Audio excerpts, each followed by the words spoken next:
done! Did you hear that? Hold on. Someone's coming. By the gods, it was horrible. He killed them all, and nothing could stop him. For now, maybe. I think he only let me live because I ran. Oh, gods. How could he have killed them all? He's not even a true author. But nothing even scratched him. The worst thing was, he seemed sorry to kill us. We'd heard the legends of Dren the Bloody, unbeatable defender of the House of Pride. But you know how Fae are with their stories. We were going to be the ones who beat him, and opened the path to Alabastra for the army. We were going to be heroes, you know? Then Dren told us to turn around or we'd die. And God's help us, we didn't turn around. We thought so too. We were wrong. How can one Fae be this much trouble? Damn it! I told them not to try anything until we arrived.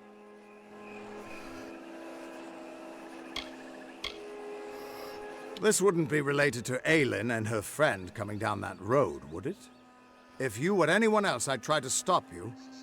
As it is, I'll just wish you good luck. This can't end here.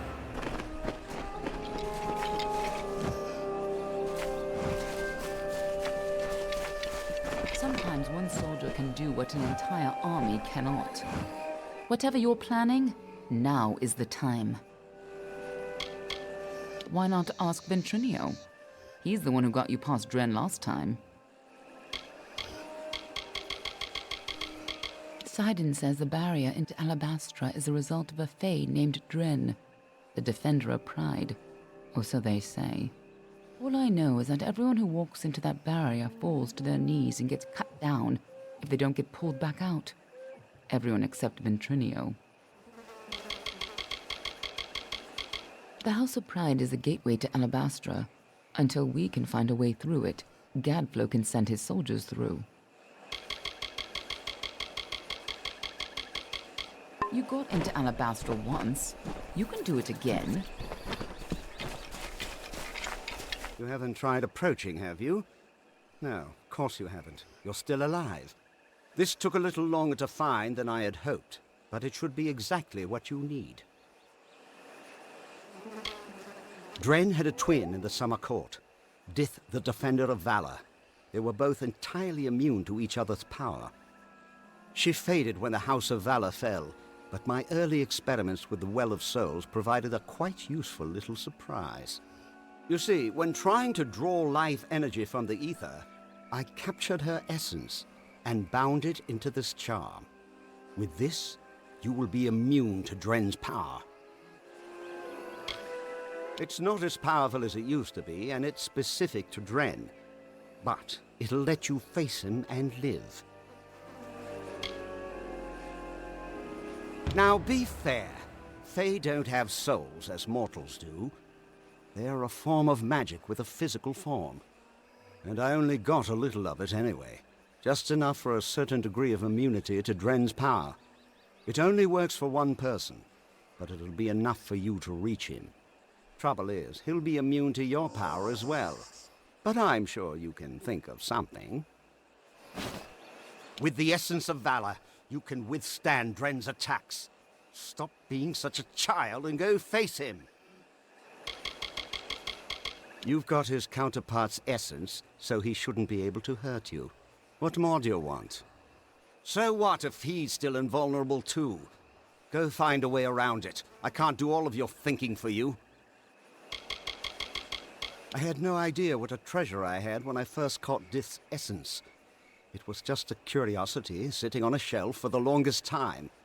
What a pleasant surprise that she could be of use to someone after all this time, eh? Now, go show that defender what a little magic.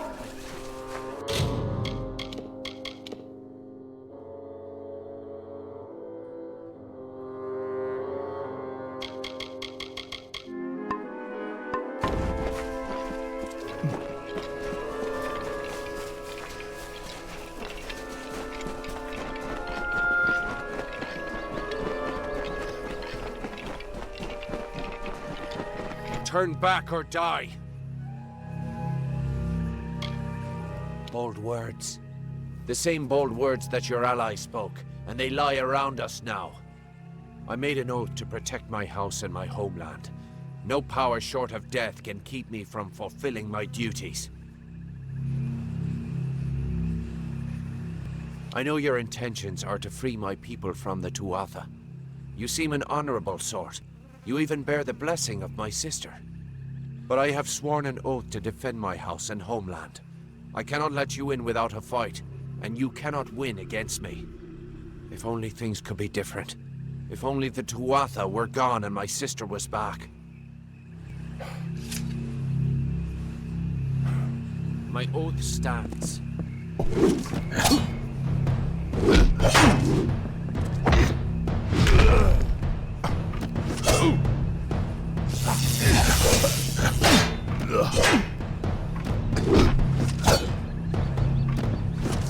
Leave. Now. Enough. We could fight each other until the mountains wear away, but that will aid nothing.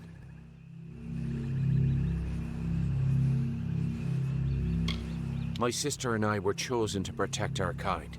So long as our houses stood, the Fae would never pass from this world. I in pride, and she in valor. We never imagined that our houses could crumble beneath our feet. Mortals led to the collapse of my sister's house, but with Gadflow's help, they shall not have mine. He may taint pride with his Prismere and his obscene god, but it will keep us eternal. Before I knew the truth of Tuatha, I swore to keep my homeland safe from invaders. I could never have known what my people would become. Fae never change, and pride's honor never yields. I cannot yield, but if your true intent is to stop Gadflow, then perhaps there is a way my house and my honor could remain pure. If you would promise to spare the House of Pride, then we could put aside our powers and have an honest battle. Win, and your army may pass. If this is the only way to secure a chance for my house's untainted survival, then so be it. If you should win, then destroy the Tuatha in my house and the hateful witch knight Myrna. Then we can be truly free.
You did it! You actually beat him! Guess I owe Ventrinio a drink. A promise is a promise, and the Witch Knights of Pride would be powerful allies to have on our side. I'll send a few soldiers along to help. Meanwhile, I'll get the other troops ready to move into Alabastra once that gate opens. The gate to Alabastra's still closed, and we can't open it without the House of Pride's help. Clean out the Tuatha inside, and we can move on. I won't lie. Aylin's been a big help. She saved me once or twice at Melson Shear when she could have just let me die. Still can't shake the feeling that she's hiding something. But whatever it is, it's probably not too sinister. Probably. I had wondered what happened to the Winter Fae when Gadflow took control. Seems that they formed the Bitter Frost. They've got as much to fight for as our kind, and nothing left to lose. We couldn't ask for a better ally. Old Sidon's a snake, but he's still on our side. Why, I remember when he helped rescue my fiancée from Rassanon, back in my younger days. Of course, she called off the wedding and just mooned over Sidon after all that. He has that effect. Dren's one of the Sentinels, isn't he? I've heard they were a pair of twins, unkillable on their homelands, protecting their people from attack. I've heard stories about Dith, the other Sentinel, from the days when the House of Valor still stood. I heard about her, but she was before my time. All I know is she was some great hero of the House of Valor. I once toasted with her comrades at a statue to her, but even the statue crumbled long ago. The House of Pride practically drips with curses and enchantments, but the most powerful one is Dren himself.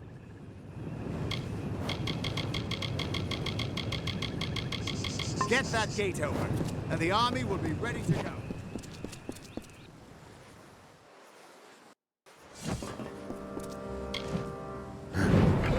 With you here, we can't lose.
How can there be so many?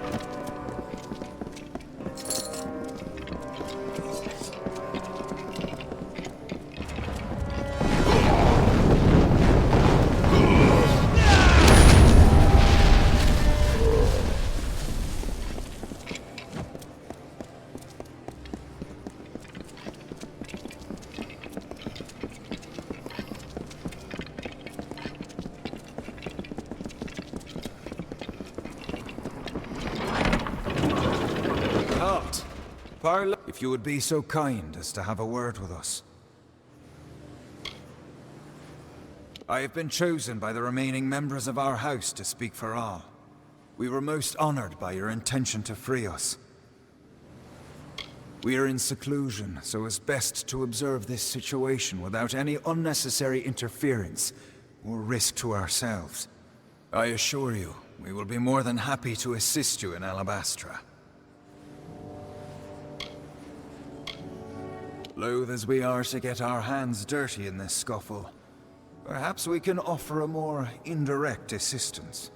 Simply carry forth and destroy Witch Knight Myrna, and her dreadful Prismere Chantry, of course. Prince Sidon is a Fae of noble tradition. He would never raise a hand against the High King, just as he would never bow before the Tuatha. We've been gifted with so much.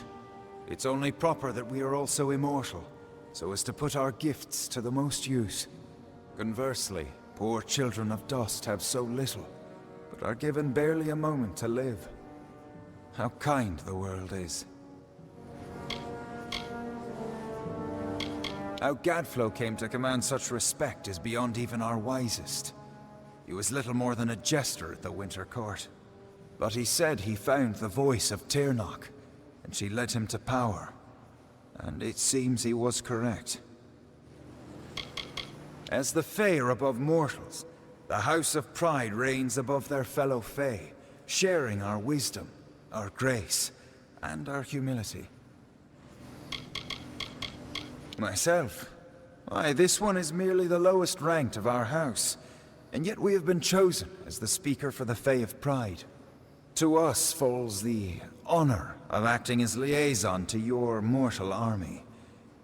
Your charming, well-bred, and simply lovely army. The Tuatha bred in our lands before we realized what change they truly represented. Certainly we all share a distaste for mortals, but few of us ever hunted them. Vengeance is such a sloppy, boorish house. Marvelous fighters, of course, but simply crude. They all feel that the world has wronged them somehow. And perhaps it did. How else would they end up in such a hateful house? We eagerly anticipate your success.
Well done, child of dust. You've killed the immortal defender and liberated a house full of arrogant backstabbers. I should thank you for exposing the disloyal amongst my kin. But then, I have so much to thank you for.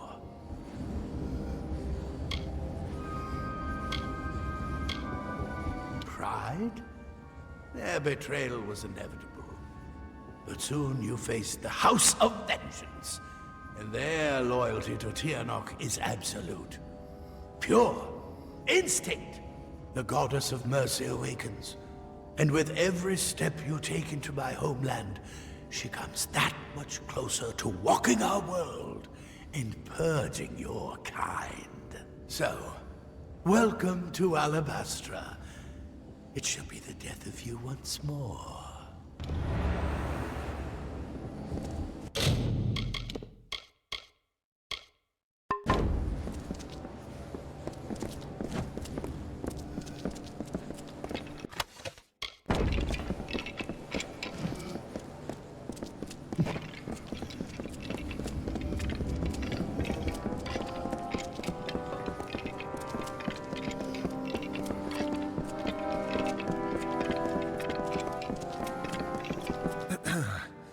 We have seen our champion bested, our advantage lost, and our minds are cleared. Bravo to you, champion. House of Pride, in our ineffable wisdom, renounces the Tuatha and demands that you accept our immediate surrender.